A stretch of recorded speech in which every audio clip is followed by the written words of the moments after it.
और दूसरा, आज ही की खबर है, उस पर मैं अंत में आऊंगी। गरीबों के मुंह से छीना निवाला, शिवराज सरकार ने किया अनाज घोटाला। 20,000 क्विंटल गेहूं सड़ा हुआ आ रहा है जबलपुर से, बट रहा है राशन की दुकान में ताकि जाए जनता के पेट में। ऐसा गेहूं जो कह रहे हैं कि जानवरों के खाने तक के लिए उचित नहीं है। तो आज मैंने सोचा कि नाम रागिनी है तो कुछ गाकर आपको सुनाती हूँ। क्या बदहाली मध्य प्रदेश की जनता की है। अन्यथा न ले, बहुत गंभीरता के साथ थोड़ा सुरताल पर बिठाने की मैंने कोशिश की है। ऐसे अच्छे दिन किसी के भी ना आए, ऐसे अच्छे दिन किसी के भी ना आए, महंगाई आसमां को छूती जाए, टमाटर लाल आंख दिखलाए, पेट्रोल डीजल अब सेंचुरी लगाए, प्याज खून के आंसू रुलवाए, सिलेंडर में गैस नहीं भरवा पाए, थाली से खाना गायब होता जाए, कि जीना तो दुश्वार हो गया, कि जीना तो दुश्वार हो गया, जनता पे अत्याचार हो गया, महंगाई का भूचाल हो गया, नौकरियों का अकाल हो गया, कि एमपी तो बदहाल हो गया।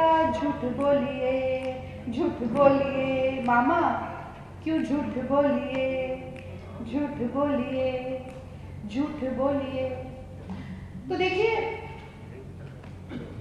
प्याज और नमक से रोटी खाकर अपना पेट पालने वाले गरीबों की व्यथा से एक एक पैसा जमा करके अपनी गृहस्थी चलाने वाली गृहिणी के चौपट हुए घरेलू बजट से, सब्जी मंडी में बढ़ते हुए भाव के बावजूद आत्महत्या की कगार पर खड़े हुए किसान की पीड़ा से चमचमाते सिंहासन पर बैठे, सत्ता के चमचमाते सिंहासन पर बैठे शिवराज सिंह चौहान का कोई सरोकार नहीं, कोई लेना देना नहीं।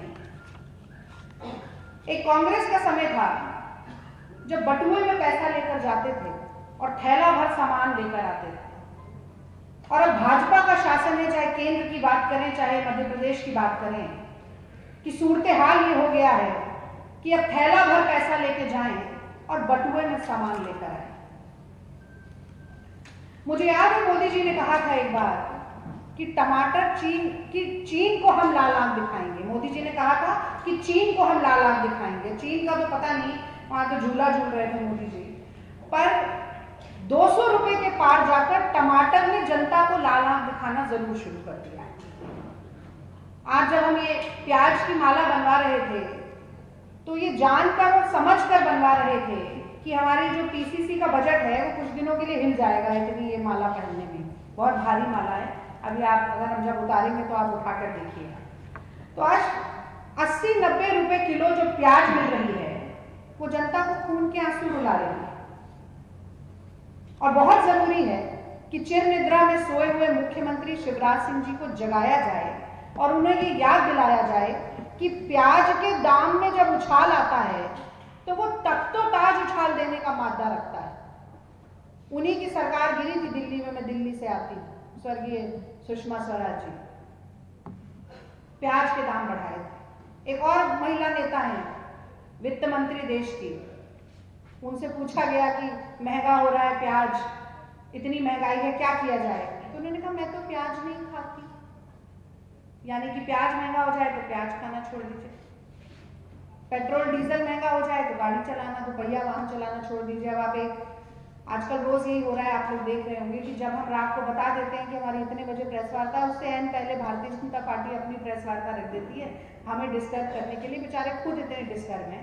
तो आप सोच लीजिएगा कि वो तो कह देंगे आपसे कि पेट्रोल डीजल महंगा हो रहा है, उस प्रेस वार्ता से यहाँ पर अपना कैमरा ट्राइपॉड सब उठाकर पैदल चलकर आइए या साइकिल पर आइए, हाँ, क्योंकि वो नहीं चला सकते। तो तमाम ऐसी बातें आपको सुनने के लिए जरूर मिलेंगी। एक तरह तो शिवराज सिंह कहते हैं लाडली हैं बहन बेटियां, और दूसरी तरफ चौतरफा महंगाई की मार से उसी लाडली बहन और बेटी के जीवन का मजाक बनाकर रख दिया है। मैं भी आपसे चाहूं तो मैं खुदरा महंगाई दर, थोक महंगाई दर की बात कर सकती हूँ। कह सकती हूँ कि जब देश में महंगाई दर 7.79 थी, तब मध्य प्रदेश की महंगाई दर 9% से भी ज्यादा थी, औसत से ज्यादा।